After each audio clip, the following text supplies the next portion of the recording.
Hi, I'm Tony. I'm a project manager at Total Roofing and Construction. I've been with Total Roofing for a little over 7 years. Outside of work, I love spending time with my family. I'm a big camping man. The weekends, you're usually gonna see me down in Monticello on a golf cart with my 2 boys and wife somewhere.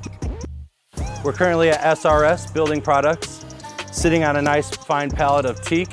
Got that going up today at one of our projects in Highland, Indiana. A normal day at Total Roofing and Construction for a project manager can vary between multiple things. You could start off by being at the office all day. You could be running multiple jobs, looking at newer jobs. Could go 2 hours away to a supplier to pick up material for a job that needs to be completed in a fashionable time. I'm excited about the future for TRCs because we just keep growing, and growing. We're hitting more and more states near you. Can't wait to see where to go. Maybe more tropical places, who knows? I'm proud to be here at Total Roofing and Construction because we do a lot of givebacks to the community, whether it's through Habitat for Humanity, a local veteran, people like Eric. My favorite part about working at TRC is you're not working for a corporate company and they treat you like family. And that's the greatest thing you could ask for working anywhere.